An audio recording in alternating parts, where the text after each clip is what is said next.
a definition with me today. So conservation is basically just the wise use of resources. What are some resources that you use in your everyday life? Water. Water's a good one. What else? What do you need? Food. Food. What else? Shelter. Shelter. Anything else? Air, yeah. All right, well, actually today we are out here to look at what I consider one of the most important natural resources that there is. And that is this. What is it? Dirt! That's not dirt!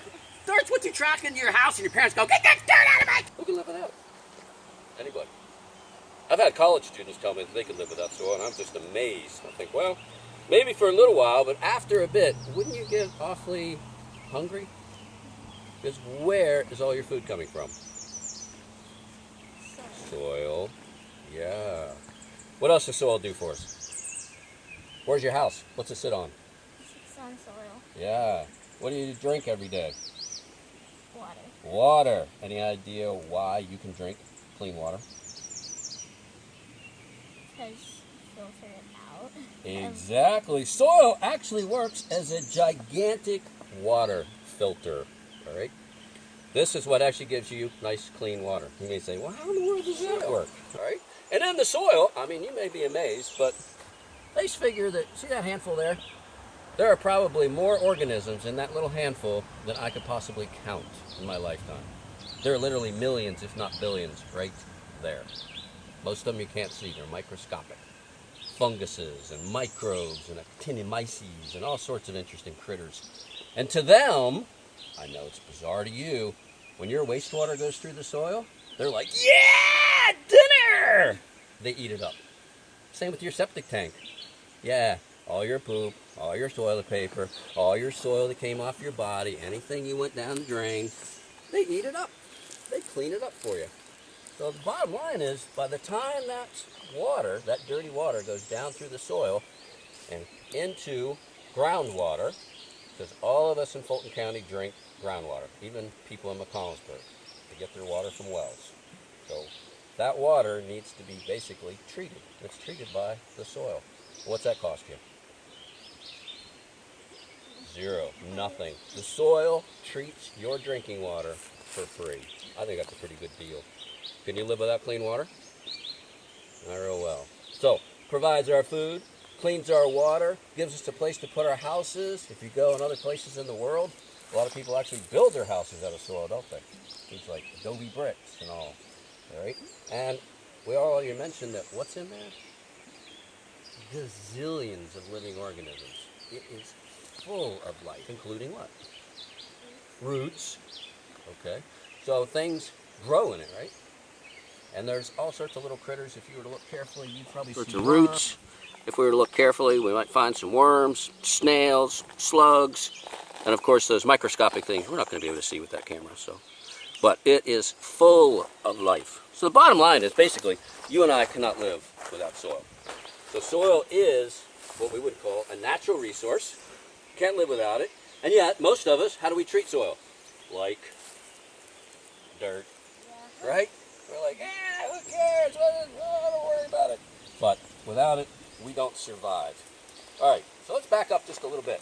Now, you looked at that and you said, oh, well, that's soil. But what is soil? How would you define it? If your teacher said, write a definition of soil for me, what would you tell him or her? It's made up of plants and decaying animals. Okay, made up of plants and decaying animals. That's part of it, but that's not all of it. So one of the things that we found, at least I found, one of the easiest ways to try to figure out what soil is to think about what's it made of, what's it made from, all right? To form soil, it takes a long time, all right? You're not going to make soil overnight. Matter of fact, one little inch of topsoil, depending on where you live, could take 500 years to 1,000 years. Depends on the climate, the topography, and all sorts of things. So let's see if we can figure out what soil is by thinking about what it's made out of. So what I'm going to have you do is I'm going to give you a collection cup. And in this cup, I would like you to put the ingredients for making what did you find that you think over time will eventually turn into soil? I'll make a little list here as we go. So just give me one of your ingredients. No, sticks. What else? Leaves, grass, all that kind of stuff. Okay, what's that? Bark maybe? Notice I'm putting all these together, and there's a reason for that. Alright, so again, sort of bark or wood chips. What else? What do we have there? Rocks. Great. Alright, anything else? We got a little mite maybe. We'll put that up there. A little critter. Okay. Anything else? So all these are in sort of one group. Any idea why? Why did I put all those together? What characteristics do they have that I could lump them together? They're all from trees. Okay, they're all from trees. They're all from things that are what? Alive, or maybe once were alive. That bark's probably not alive anymore.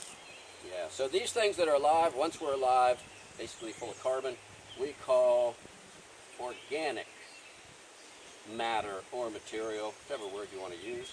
So that's one ingredient. Another ingredient is rocks, or what soil scientists would actually call parent material. You say, what? Well, you came from your parents, right?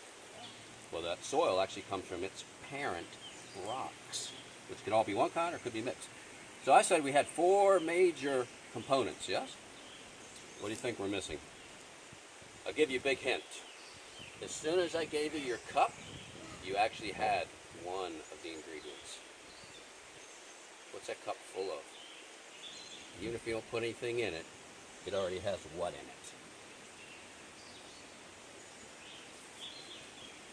it? Air, right? Yeah. Now think about yourself. This is sort of the food for soil. This is kind of like the soil's body in a way. This is obviously soil and the critters that are in it, the things that grow in it, need air.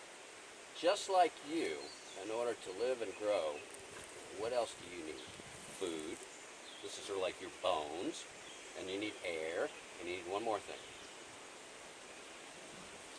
What else do you need? You can go maybe 2 days without it, and then you're probably going to die. Yeah, food you can last a lot longer. Yeah. But this one you Water. can't. There we go. Water. All right. Those are actually pretty much the 4.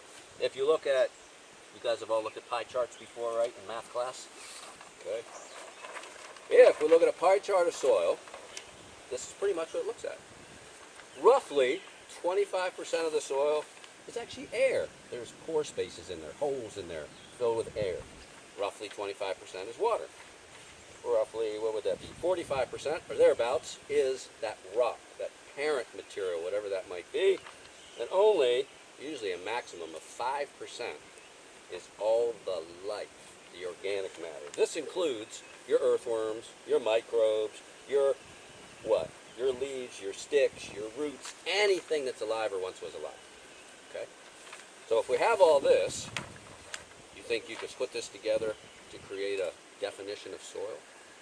What would you, how would you put that together? What would you say? What do you think? We would have to crush a lot of stuff down, Mm-hmm. and we would have to combine together. Combined together. Yeah, what do we call a combination of things? Starts with an M.